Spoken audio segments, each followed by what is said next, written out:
mi agradecimiento primero a la doctora Perelló, a todo el grupo, a la doctora Navarro, a todo el grupo director de este meeting, y darle la enhorabuena por el liderazgo que he visto que es patente en la génesis y en el desarrollo de esta unidad de patología que hoy sé que es la primera que existe en el país como tal. Pero también es un privilegio porque es tremendamente emotivo estar rodeado de tan buenos amigos, de tan queridos compañeros, algunos alumnos que estáis en el máster, que lo habéis hecho previamente, y por las distintas ocasiones en que he podido estar aquí sintiendo tantísimo afecto.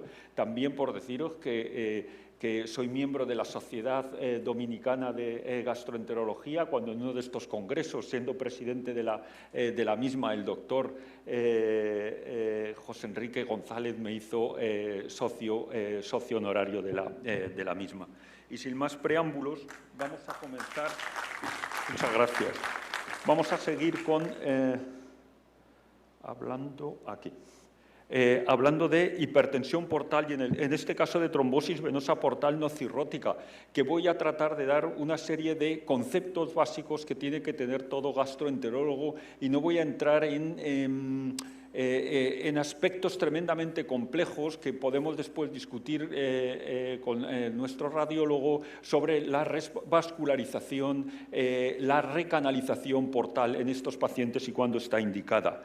¿Qué es la trombosis del eje esplenoportal? Pues es la obstrucción del tronco de la vena porta con o sin afectación de las ramas portales intrahepáticas, con o sin afectación de la vena esplénica y mesentérica superior, que puede ocasionar isquemia intestinal, que aparece en un paciente que no tiene un aumento de la resistencia vascular intrahepática, que puede aparecer de forma aguda, hoy la nueva terminología prefiere llamarlo reciente, y al no tener colaterales este paciente es frecuente o puede complicarse una trombosis aguda con isquemia intestinal, algo que no suele ocurrir en el paciente con cirrosis. Y tenemos otra forma, que es la forma crónica, la forma evolucionada, muchas veces con un cavernoma por las colaterales que tratan de bypassear el punto de la obstrucción por el gradiente que va a existir entre la vena porta y la circulación intrahepática, que, como digo, no tiene aumento de la resistencia.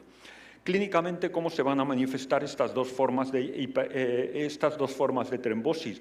En el paciente con una trombosis aguda, con una trombosis reciente, la llamaré a partir de ahora aguda, la manifestación más frecuente es el dolor abdominal, porque existe cierta isquemia por congestión. Es raro que haya signos de irritación peritoneal. Cuando hay signos de irritación peritoneal hay que pensar que ya se está produciendo una isquemia intestinal y que puede ya haber una necrosis del intestino. Mientras que la forma crónica suele ser un hallazgo incidental, bien porque a un paciente le hacemos una endoscopia por otro motivo, tiene varices esofagogástricas, o bien vemos una esplenomegalia, o muy frecuentemente porque tiene una trombopenia. Y en algún porcentaje más pequeño la detectamos porque el paciente debuta con una hemorragia por varices esofágicas o gástricas. Y esta es una de las, yo creo que de las principales diapositivas que quiero mostrar. Cuando un paciente tiene una trombosis venosa portal, estamos en la trombosis venosa portal sin cirrosis, que es, como siempre, la primera pregunta que nos hacemos. ¿Por qué? ¿Y qué tenemos que pensar? Lo primero que tenemos que pensar, la causa más frecuente en el ámbito occidental en pacientes adultos es una neoplasia mieloproliferativa, generalmente a una mutación asociada a la JAK kinasa 2. En segundo lugar, una mutación de una enfermedad protrombótica hereditaria, con una mutación del gen de la protrombina con este número que no recuerdo de 8 dígitos, una mutación del factor 5 de Leiden y a más distancia otras mutaciones como el déficit de antitrombina 3, proteína C o proteína S. Y ya muchísimo más lejos, una hemoglobinuria parosística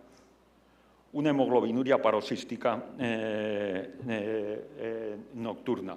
Lo segundo que tenemos que pensar es que el paciente puede tener un factor local, una situación de inflamación abdominal, una agresión abdominal que haya precipitado la trombosis del eje. Esto puede ser por una cirugía abdominal a la cabeza de todo la esplenectomía, también las gastrectomías, pero sobre todo la esplenectomía, o un proceso inflamatorio abdominal, cualquiera, una colecistitis, una diverticulitis, una pancreatitis. Y por último, quedaría un tercio de los pacientes en que tenemos una forma idiopática. Pero lo siguiente que tenemos que recordar es que el más del 50% de los pacientes, primero, puede existir más de un factor protrombótico, es decir, pueden combinarse mutaciones de los genes que antes he dicho, y en segundo lugar, un tercio de los pacientes con un factor local también van a tener un factor protrombótico sistémico. ¿Qué quiere ello decir? Que cuando vemos un paciente en el que identificamos un factor local, por ejemplo, en el curso de una pancreatitis o después de una cirugía, no podemos dejar de hacer al paciente un estudio trombofílico. Y recordar también que en cuanto a la etiología, la principal sospecha para que el paciente tenga una neoplasia mieloproliferativa es que en este paciente que tiene hipertensión portal, que tiene esplenomegalia, el paciente no va a tener plaquetopenia, va a tener una cifra elevada de plaquetas como corresponde a un trastorno trombofílico, a un trastorno mieloproliferativo. En segundo lugar, ¿qué técnicas tenemos que hacer? Bueno, la primera técnica que utilizamos para el despistaje de esta enfermedad es una ultrasonografía, una ecografía con Doppler. Es la técnica de elección de sospecha.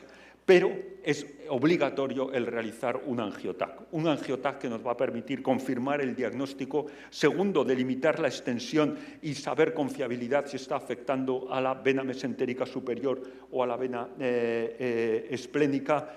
En tercer lugar, esto está parpadeando continuamente y yo no lo golpeo. No tengo que hacer nada. Sí, pero me alcanza mal la vista.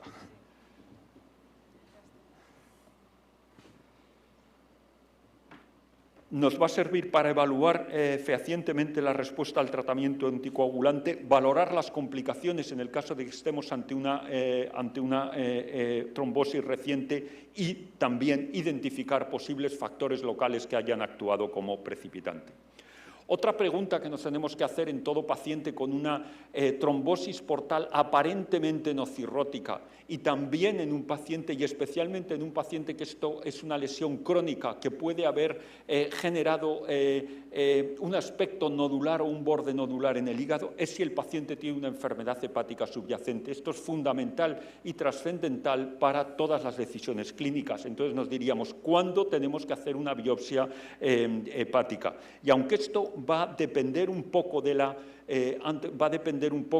las características de cada paciente y nuestro juicio como médicos, como gastroenterólogos, tendríamos tres situaciones: que el paciente tenga un hígado normal, en el otro extremo que tenga datos que pudieran sugerir una cirrosis y en otro una enfermedad, que es los trastornos vasculares portosinusoidales, en los cuales está aumentada el riesgo mismo de trombosis venosa portal. Y son las características clínicas de los pacientes en el caso de sospecha de un hígado o cuando pensemos que el hígado es normal, no va a haber ausencia de factores etiológicos de cirrosis, los factores locales o sistémicos, o identificamos factores locales o sistémicos de trombosis venosa portal, el hígado es un hígado liso, la rigidez hepática no está aumentada, la biopsia hepática no es necesaria. Puede haber datos en el otro extremo sugestivos o muy sugestivos de cirrosis, si tenemos un factor etiológico de la misma, una ausencia, que está equivocada la diapositiva, de factores locales o sistémicos de trombosis venosa portal, una superficie hepática nodular, un segmento 4 atrófico, un aumento de la rigidez hepática. En este caso tampoco es necesario, probablemente estemos ante una cirrosis. Y el caso intermedio y el que genera más dudas es la existencia de un porto sinusoidal vascular disorder, cuando no tenemos factores etiológicos de cirrosis, puede haber una enfermedad asociada o que se asocie a este trastorno. El hígado tiene una superficie lisa, la rigidez hepática no está muy elevada, pero está un poco elevada, y en este caso, cuando hay sospecha, debemos considerar el realizar una biopsia hepática. Por lo tanto, tengan eso siempre en cuenta ante una trombosis venosa portal, cómo está el hígado. Tenemos datos de cirrosis, tenemos datos de otra enfermedad, o aparentemente no hay ninguna duda que ese hígado está indemne. En el caso de la trombosis venosa portal aguda, ya dije cuál era la forma de presentación. ¿Cuál es la forma de presentación de una trombosis crónica? Bueno, puede ser la evolución de una trombosis venosa portal aguda que ha sido reconocida, que hemos identificado, pero no hemos sido capaces de recanalizar el trombo, no hemos sido capaces de recanalizar la vena porta. En otros casos es un hallazgo incidental, como antes dije, y en otros es una hemorragia por varices. ¿Y qué complicaciones voy a hablar de esta trombosis crónica? 1 sería la hemorragia variceal, 2 la colangiopatía portal y 3 la retrombosis, que nos va a dictar la necesidad de anticoagulación. ¿Qué podemos decir de la hipertensión portal? Ante una trombosis venosa portal aguda que no ha sido recanalizada, la posibilidad de que se desarrolle hipertensión portal con resultado de formación de varices esofágicas es bastante rápido. Puede ocurrir incluso en los tres primeros meses, y el periodo de formación ocurre en el curso de un año. Por lo tanto, en esos casos la endoscopia está indicada en el primero o segundo mes después del diagnóstico, y aunque no se hayan visto varices esofágicas, deberemos repetirla al año. En el caso de una trombosis venosa portal crónica, que a lo mejor vemos en el curso de una trombopenia que hemos identificado por las pruebas radiológicas apropiadas, de forma inmediata tenemos que realizar una endoscopia. ¿Por qué? Es decir, en el momento del diagnóstico, cuando sospechemos la misma, hay que descartar que el paciente tenga ya varices esofágicas. ¿Por qué? Porque está indicada la profilaxis primaria o secundaria de la hemorragia, aunque la evidencia es mucho menor, del mismo modo que hacemos en un paciente con cirrosis. La segunda complicación que puede existir es una colangiopatía portal, que no son sino anomalías de la vía y de la vesícula biliar por ese cavernoma que está comprimiendo, que está afectando a la morfología de la vía biliar, los vasos colaterales. Esto, el desarrollo de una colangiopatía portal en términos radiológicos es bastante frecuente, y la técnica de elección para identificarlo hoy día es la colangio-RM, donde vamos a observar cambios en el 80%. Pero ya un poco menor vemos cambios, alteración de las pruebas de función hepática en un 50%. Y ya más excepcional es presentar síntomas, aunque suele ser una complicación que nos crea bastante problemas para manejar, aquellos en los que es sintomática, porque tenga ictericia, colangitis o dolor abdominal. Ello solo se produce en un 10% de los casos, y solo en aquellos casos que presentan una colangiopatía portal grave, con estenosis y dilataciones de la vía biliar que vamos a ver en la colangioresonancia. Y luego, en estos casos complejos, que los vamos a tratar endoscópicamente, si quieren podemos hacer algún comentario al respecto. ¿Y cuál es el tratamiento de la trombosis venosa portal? De la trombosis venosa portal, cuando la vemos recientemente, de la trombosis venosa portal aguda, es la anticoagulación. La anticoagulación, ¿cuáles son sus objetivos? Primero, promover la recanalización. Segundo, evitar la progresión de la misma. ¿Qué eficacia va a tener la recanalización o qué eficacia tiene el tratamiento anticoagulante para promover la recanalización? Esto es un poco distinto a lo que ocurre en la cirrosis.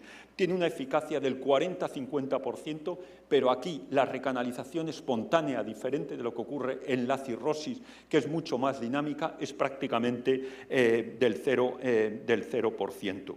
¿Qué anticoagulación se ha utilizado? Pues la que hemos tenido hasta ahora y alguna que creo que debemos seguir utilizando, como es la heparina de bajo peso molecular, tremendamente segura, que después se ha cambiado por antivitamina K y actualmente se utilizan mucho más los anticoagulantes de acción directa.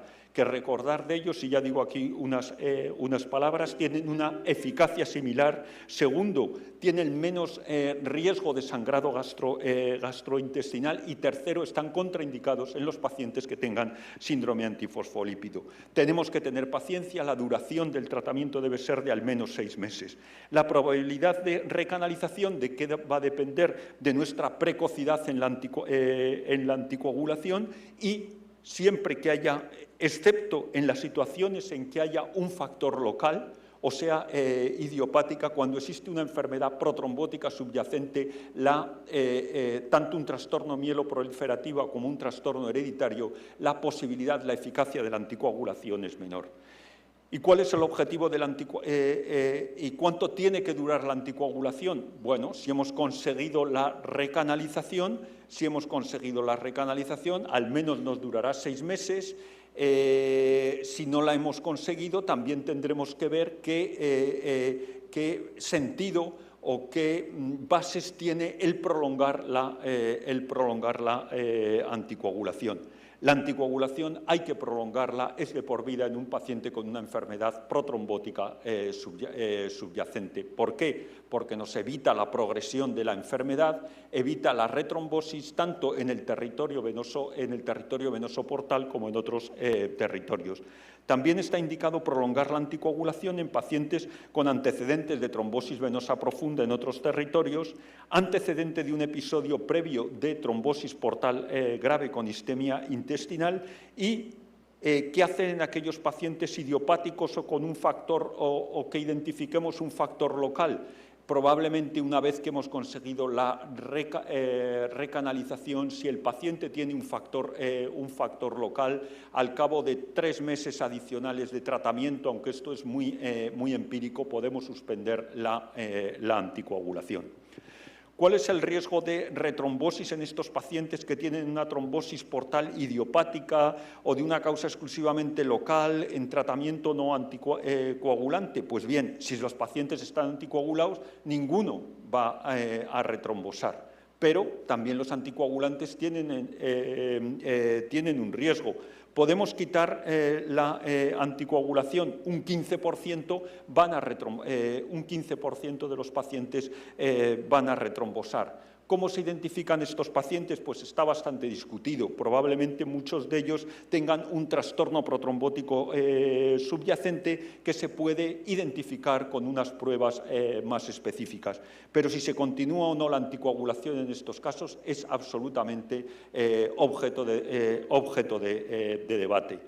Por último, decir que independientemente de la enfermedad, de la posible enfermedad de base, en este caso un trastorno mieloproliferativo, el pronóstico a largo plazo de estos pacientes con trombosis venosa portal crónica es excelente. Por lo tanto, la posibilidad de hacer unos procedimientos de revascularización que son muy complejos, tiene que tener unas bases muy justificadas. Estos procedimientos, aunque la serie es un poco antigua, pues se prestan a tener complicaciones graves. Por lo tanto, estarían o podrían estar indicados según la recomendación de Baveno en una trombosis aguda que no se recanaliza y que persiste la isquemia intestinal, y en una trombosis crónica, eso no está puesto en la diapositiva, en situaciones en que existan complicaciones refractarias al tratamiento convencional. Léase una hemorragia varicial recurrente, léase una colangiopatía grave, sintomática, que no responde al tratamiento endoscópico.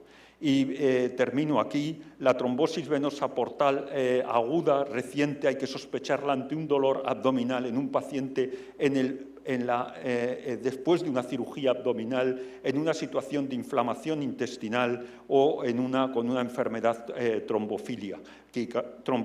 La etiología mixta no es infrecuente, que combine un estado de trombofilia con un factor local.